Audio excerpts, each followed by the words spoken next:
Breaking news. రకరకాల కారణాలతో భర్తలను చంపేయడము, భర్తల మరణానికి కారణమయ్యే భార్యల ఉదంతాలు ఈ మధ్యకాలంలో చాలా ఎక్కువగా కనిపిస్తున్నాయి. కానీ అవి రకరకాల కారణాలు కాదు, ఎక్కువగా అక్రమ సంబంధాలు. ప్రియుడిపై మోజుతో కట్టుకున్న భర్తను చంపేస్తున్న భార్యల సంఖ్య, భార్యల ఉదంతాలు ఈ మధ్యకాలంలో వెలుగులోకి వస్తున్నాయి. ఇలాంటి ఘటనలను చూస్తూ ఉన్నప్పుడు, అలాంటి విషయం గురించి మాట్లాడుకోవాల్సిన పరిస్థితులు వచ్చినప్పుడు గుండెకు బాధేస్తుంది కదా, సిగ్గుతో తలదించుకోవాలి అని అనిపిస్తుంది కదా. మనం చూసాం, మేఘాలయలో సోనం కట్టుకున్న భర్తను హనీమూన్ కోసం తీసుకుని వెళ్ళింది. ప్రియుడితో కలిసి సుపారీ ఇచ్చి కత్తులు గుండెల్లోకి దించుతూ ఉంటే ఎదురుగా చూసి ఆనందించి ఆ బాడీని అక్కడే పడేసి ప్రియుడితో కలిసి చెక్కేసింది. అంతకుముందు కూడా మనం కొన్ని ఘటనలు చూసాం కదా. ప్రియుడిపై మోజుతో భర్తకు మద్యాన్ని తాగించి విషం కలిపి చంపేసిన భార్యని చూసాం. ప్రియుడిపై మోజుతో కన్న బిడ్డలను చంపేసిన ఘటనలు కూడా మనం చూసాం. కన్నబిడ్డను చంపేసిన తల్లి, భర్తకు విషం పెట్టిన భార్యను కూడా మనం చూసాం. ఇప్పుడు గద్వాల్లో జరిగిన ఈ హత్య కూడా మరోసారి పెద్ద ఎత్తున ప్రశ్నలను లేవనెత్తుతూ ఉంది. తేజేశ్వర్ను కట్టుకున్న భార్య చంపించేసింది. ఆ భార్యను ఎంతో ఆనందంతో పెళ్లి చేసుకున్నాడు ఐశ్వర్యను. ఆమె అందంగా ఉంది, ఆమెను పెళ్లి చేసుకుంటే జీవితం ఆనందంగా ఉంటుంది అని అనుకున్నాడు. పెళ్లి వద్దు అని తేజేశ్వర్ కుటుంబ సభ్యులు చెప్పారు. ఎందుకంటే గతంలో నవంబర్లోనే వీళ్ళిద్దరూ పెళ్లి చేసుకోవాలని అనుకున్నారు, నిశ్చితార్థం చేసుకున్నారు, శుభలేఖలు కూడా ముద్రించారు. ఫిబ్రవరిలో పెళ్లి చేసుకోవాలనుకున్నారు, ఫిబ్రవరి 13వ తారీఖున. కానీ ఈలోపే ఒక అబ్బాయితో చెక్కేసింది ఆ అమ్మాయి. ఆ అమ్మాయి మళ్ళీ తిరిగి వచ్చి నిన్నే పెళ్లి చేసుకుంటానని చెప్పడంతో తేజేశ్వర్ కుటుంబ సభ్యులు ఏమన్నారు అంటే, అలా వెళ్ళిపోయిన అమ్మాయి మళ్ళీ వచ్చింది అంటే నడవడిక సరిగా లేదురా, చేసుకోవద్దు, నీ జీవితం బాగోదు అని ఆ తేజేశ్వర్ అక్క, తల్లి చిలక్క చెప్పినట్టు చెప్పారు. కానీ ఆమెపై గుండెంత ప్రేమను పెంచుకున్నాడు, ఆమెపైనే ప్రేమను పెంచుకున్నాడు. ఆమె నడవడికను తప్పుపడితే అతని మనసు అంగీకరించలేదు. లేదు, నేను ఐశ్వర్యని ప్రేమించాను, ఐశ్వర్యనే పెళ్లి చేసుకుంటాను అని అన్నాడు. ఇంట్లో వాళ్ళు ఒప్పుకోకపోతే ఆ అమ్మాయి కోసం ఇంట్లో నుంచి బయటకు వచ్చేసి ఆయన వాళ్ళని కాదు అని అనుకునైనా ఐశ్వర్యని పెళ్లి చేసుకోవాలని అనుకున్నాడు. తమ బిడ్డ ఎక్కడ దూరం అయిపోతాడో అనే భయంతో ఈ తేజేశ్వర్ తల్లి, తేజేశ్వర్ అక్క ఐశ్వర్యని పెళ్లి చేసుకోవడానికి అంగీకరించారు. పెళ్లి రోజు ఫోటోలు చూడండి, చాలా ఆనందంగా కనిపిస్తున్నాడు కదా. ఇప్పుడు అతను లేడు, శవమై ఉన్నాడు, చనిపోయాడు. భార్య చేతిలో మోసానికి గురై చనిపోయాడు.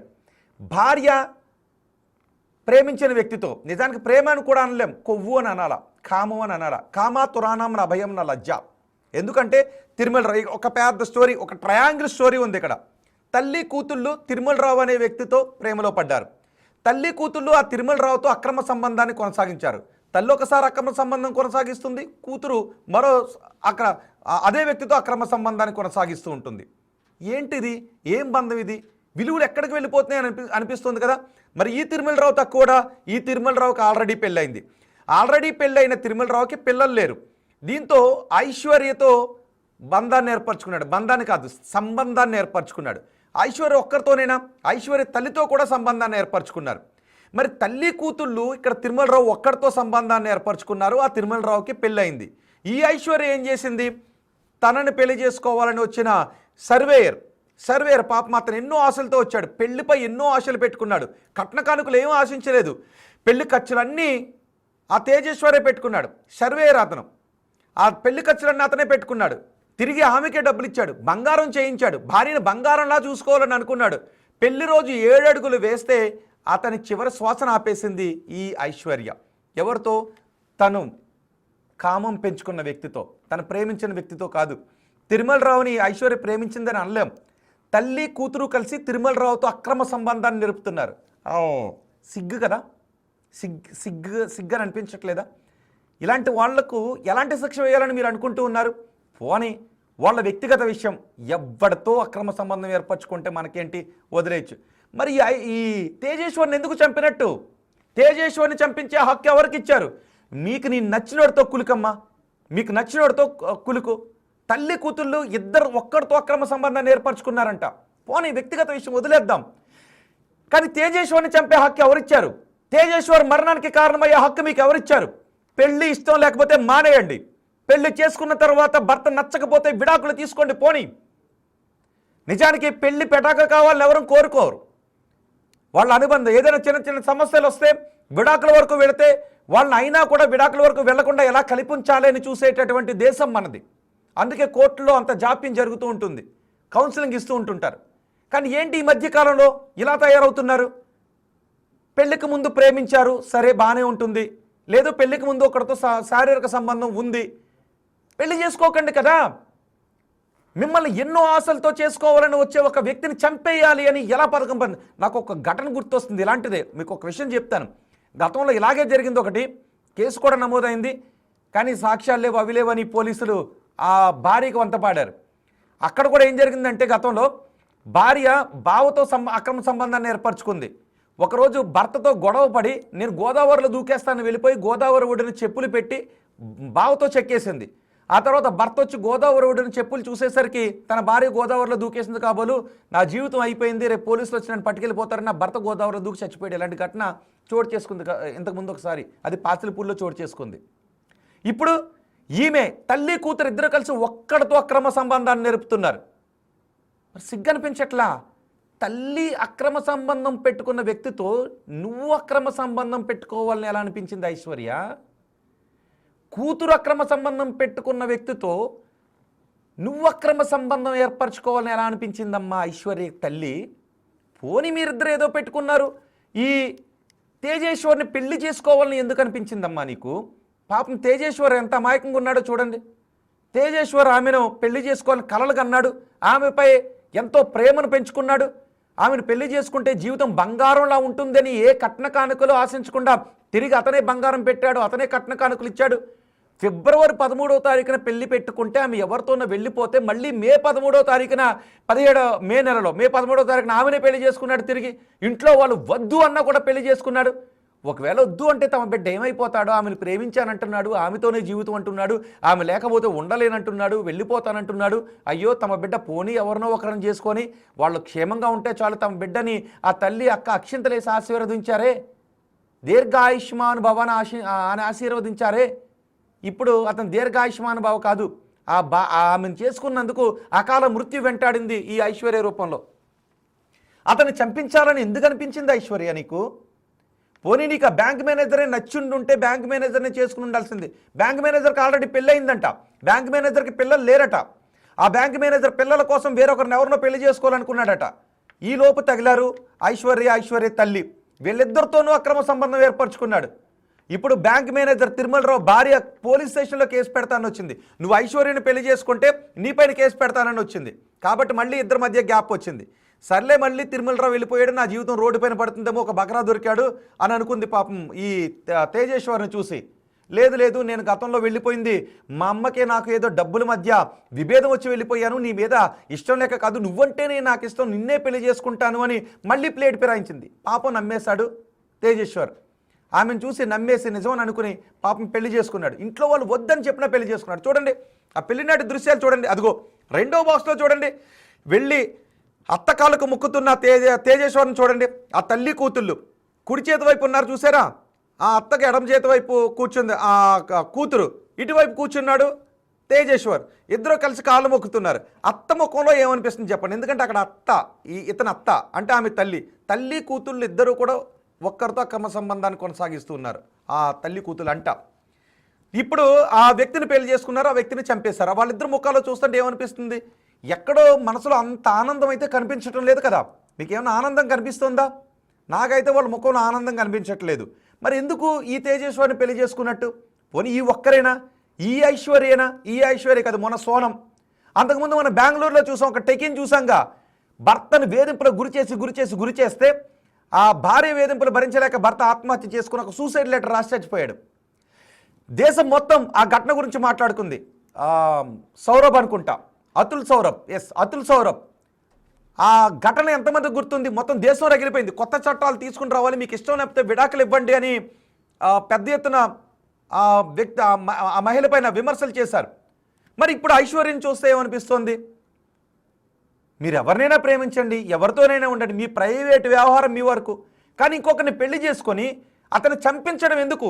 అతను చావుకు కారణం కావడం ఎందుకు? లేనిపోని ఆశలు కల్పించడం ఎందుకు? అంత ఫేక్గా నటించడం ఎందుకు? చాలామంది అనుకుంటూ ఉన్నారు, పెళ్లికి ముందు ఎలా ఉన్నా పర్వాలేదు, పెళ్లి చేసుకున్న తర్వాత నాతో బాగుంటే చాలు, నాపై ప్రేమాభిమానాన్ని చూపిస్తే చాలు అని అనుకుంటున్నటువంటి అబ్బాయిలు చాలామంది ఉన్నారు. అందులో అబ్బాయిలు కూడా చాలా ఎక్కువ మంది కనిపిస్తున్నారు. కానీ పెళ్లి చేసుకున్న తర్వాత మళ్ళీ ప్రియుడు గుర్తొచ్చో, ప్రియుడిపై లేదా కొత్త ప్రియుడిపైన మోజు ఏర్పడో, ఇలా భర్తలను చంపేస్తే ఎలా? స్వాతి ఘటన మీకు గుర్తుంది కదా. స్వాతి అనే ఒక అమ్మాయి మన తెలుగు రాష్ట్రాల్లోనే చోటు చేసుకుంది. ప్రియుడిపై మోజుతో భర్తను చంపేసి ప్రియుడి ముఖంపై యాసిడ్ పోసి అతనే నా భర్తను నమ్మించే ప్రయత్నం చేశారు. కడకి మటన్ కర్రీ వాళ్ళ సంబంధాన్ని బయటపెట్టింది. వాళ్ళ అన్న తల్లి అందరూ వచ్చి నా కొడుకులాగా అనిపించట్లేదు ఏంటంటే, లేదు అత్త నీ కొడుకే అని చెప్పింది. అప్పుడు స్వాతి లేదని చెప్పి మొత్తం డేటా అంతా తీస్తే భర్తను చంపేసి అక్కడ పడుకోబెట్టింది ప్రియుడని తెలిసిన తర్వాత ఒక్కసారిగా ఆశ్చర్యానికి గురయ్యారు. అందరం కూడా ఆశ్చర్యానికి గురయ్యాం, ఇలా కూడా చేస్తారా అని. ఇప్పుడు చూడండి, ఈ సర్వేయర్ తేజేశ్వర్ని చంపేసి నల్గొండకు తీసుకుని వెళ్ళి కర్నూలుకు తీసుకుని వెళ్ళారు. కర్నూలుకు తీసుకువెళ్ళి అక్కడ కాలువలో పడేశారు. పాపం తల్లి అక్క వెతుక్కుంటూ ఉన్నారు, ఏమైపోయాడు తమ బిడ్డ అని. 17వ తారీఖున ఆ బిడ్డ కనిపించట్లేదని ఫిర్యాదు చేశారు. మొన్న శనివారం అతని మృతదేహాన్ని కాలువలో కుళ్ళిన స్థితిలో పోలీసులు తీసుకొచ్చి ఇచ్చేసరికి పాపం వాళ్ళ కన్నీరు మున్నీరుగా విలిపిస్తున్నారు. పెళ్లి చేసుకోవద్దు అంటే బంగారం లాంటి పెళ్ళం దొరికింది అని పెళ్లి చేసుకున్నాడు. ఇప్పుడు ఆమె ఆ తమ్ముడు పాలిట, అతని తేజేశ్వర్ పాలిట మృత్యువుగా మారింది. వాళ్ళ తల్లి కూతురికి సంబంధం ఉంది అని వాళ్ళు చెప్పి కన్నీటి పర్యంతమవుతున్నారు. పాపం తేజేశ్వర్ని చూస్తే మీకేమనిపిస్తోంది? ఆ ఐశ్వర్యని చూస్తే ఏమనిపిస్తోంది? తిడుతూ కాదు, ఆ వాళ్ళ తల్లి కూతురికి ఇద్దరికి ఎటువంటి శిక్షలు వేయాలి? ఇక్కడ కూడా తల్లి విలన్. మొన్న మేఘాలయలో సోనం భర్తను చంపించేసింది కదా రఘువంశీ. ఆ భర్తను చంపించిన కేసులో కూడా తల్లి విలన్. పెళ్లి చేస్తే నేను కట్టుకున్నోని చంపేస్తానని చెప్పినప్పటికీ కూడా తల్లి బలవంతంగా పెళ్లి చేసింది, కట్టుకున్నోని చంపేసింది అక్కడ సోనం. మరి ఎందుకు పెళ్లి చేసుకోవటం?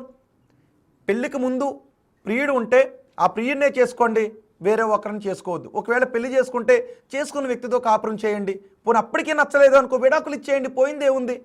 అతను చచ్చిపోయేలాగా చేయడమో, లేదంటే అతను చంపించడమో, అతను చంపించిన తర్వాత మీ జీవితాలు కూడా నాశనం చేసుకుని కటకటాల వెనక వెళ్ళడమో ఎందుకు అని అడుగుతూ ఉంది సమాజం. సో ఈ ఘటన చూసిన తర్వాత మీకేమనిపిస్తుంది? ఇప్పటికే ముగ్గురిని అదుపులోకి తీసుకున్నారు. ఎలా? ఈ కారులో ఈ తేజస్వర్ను చంపేసిన తర్వాత కారు డిక్కీలో వేసుకుని వెళ్ళి అక్కడ కాలువలో పడేసిన తర్వాత కర్నూలులో కాలువలో పడేసి అదే కారు తిరిగి వచ్చింది. ఆ కారు వెళ్ళడం రావడం సీసీ కెమెరాలో రికార్డ్ అయిన తర్వాత పోలీసులు ఆ కారు డ్రైవర్ని అదుపులోకి తీసుకున్నారు నెంబర్ ఆధారంగా. ఆ డ్రైవర్ చాలా క్లియర్గా చెప్పాడు, చాలా స్పష్టంగా చెప్పాడు హత్యకి ఎవరు ప్లాన్ చేశారు, ఎక్కడ పడేశారు, ఈ వివరాలన్నీ. వెళ్ళి చూసేసరికి తేజేశ్వర్ కుళ్ళిన స్థితిలో, శవమైన స్థితిలో కనిపించాడు. అరుంధతి నక్షత్రాన్ని చూపించి పెళ్లి చేసుకున్న తేజేశ్వర్ని అదే అరుంధతి దగ్గరకు చుక్కల్లోకి పంపించేసింది ఈ ఐశ్వర్య. ఎందుకమ్మా ఐశ్వర్య? ఈ ఐశ్వర్య లాంటి వాళ్ళకి ఎటువంటి శిక్షలు వేయాలని మీరు అనుకుంటున్నారో మీ అభిప్రాయం కమెంట్ బాక్స్లో తెలియచేయండి. ఈ మధ్యకాలంలో చాలా ఎక్కువ చూస్తున్నాం. మీరు ఎవరైనా ఇలాంటి అనుమానాలు ఉన్నాయా? మీరు నిజంగా ఎవరైనా ఇలాంటి బాధితులు ఉన్నారా? భయంలో ఉన్నారా? ఉంటే మీరు కూడా కమెంట్ చేయండి ఒకసారి. ఇప్పటికే చాలామంది భార్యా బాధితులు మనకి కనిపిస్తున్నారు, పోరాటాలు చేస్తూ ఉన్నారు. భార్యాభర్తలు అదిగో అరుంధతి నక్షత్రాన్ని చూపిస్తున్నాడు చూడండి, ఆమె పక్కకు చూస్తుంది. ఒకసారి పీసీఆర్ మళ్ళీ అదిగో చూడండి ఒకసారి, అక్కడ నవ్వుకుంటూనే ఉంది. అరుంధతి నక్షత్రాన్ని చూపిస్తున్నాడు కదా, ఇప్పుడు పాపం అదే చుక్కల్లోకి వెళ్ళిపోయాడు ఆయన. ఆ అరుంధతి నక్షత్రం పక్కకి అక్కడికే పంపించేసింది, ఊపిరి తీసేసింది. 7 అడుగులు నడిచాడు, జీవితాంతం కలిసి ఉంటాను అని భాష చేశాడు. ఆఖరి ఊపిరి ఆపేసింది ఈ తల్లి కూతురు ఇద్దరు కలిసి ఆ బ్యాంక్ మేనేజర్తో కలిసి. ఇప్పుడు ఆ బ్యాంక్ మేనేజర్ కోసం పోలీసులు వెతుకుతూ ఉన్నారు, ఈ తల్లి కూతురు కోసం కూడా పోలీసులు వెతుకుతూ ఉన్నారు. మరి తప్పు చేయకపోతే రండమ్మా ఐశ్వర్య, మీరు ఏ తప్పు చేయకపోతే వచ్చి పోలీసులకు ఎదుటికి వచ్చి మా తప్పు లేదు అని నిరూపించుకోండి. అందరూ చెప్తూ ఉన్నారు, ఉన్నటువంటి సాక్ష్యాలు కూడా ఎవరైతే పట్టుకున్నారో పోలీసులు వాళ్ళ దగ్గరకు ఉన్నటువంటి సాక్ష్యాలు అక్కడ మిగిలిన వాళ్ళు చెప్తున్నారు. తిరుమల రావుతో వీళ్ళిద్దరూ అక్రమ సంబంధాన్ని ఏర్పరచుకున్నారు, ఆ కారణంతో ఈ తేజేశ్వర్ను చంపేశారు అని. ఇటీవల కాలంలో చాలా ఎక్కువ వస్తున్నాయి. భార్యాభర్తలంటే నమ్మకం, భార్యాభర్తలంటే అనుబంధం, భార్యాభర్తలంటే అది ఒక పవిత్ర బంధం. కానీ ఇప్పుడు ఒకరిపై ఒకరికి నమ్మకాలు లేకుండా పోయింది, ఒకరు మరొకరిని నమ్మటానికి అవకాశం లేకుండా పోయింది. కనీసం పెళ్లికి ఇప్పుడు చాలామంది అంటున్నారు పెళ్లి చేసుకోవాలంటే భయం వేస్తోంది అని. నిజంగా మీరు ఎవరైనా అలా అనుకుంటూ ఉన్నారా? అనుకుంటూ ఉంటే మీ అభిప్రాయాన్ని కమెంట్ బాక్స్లో తెలియచేయండి. ఈ తల్లి కూతులకు ఎటువంటి శిక్షలు వేయాలని అనుకుంటూ ఉన్నారో మీ అభిప్రాయాన్ని కమెంట్ బాక్స్లో తెలియచేయండి. ఇప్పుడు నేను మీకు ఒక బయట వినిపిస్తున్నాను. ఈ తేజేశ్వర్ అక్క మాట్లాడారు, పాపం ఆమె చాలా ఆవేదనతో మాట్లాడారు. ఈ తేజేశ్వర్ అక్క మాట్లాడిన మాటలు వింటూ ఉంటే మీకేమనిపిస్తుందో కమెంట్ బాక్స్లో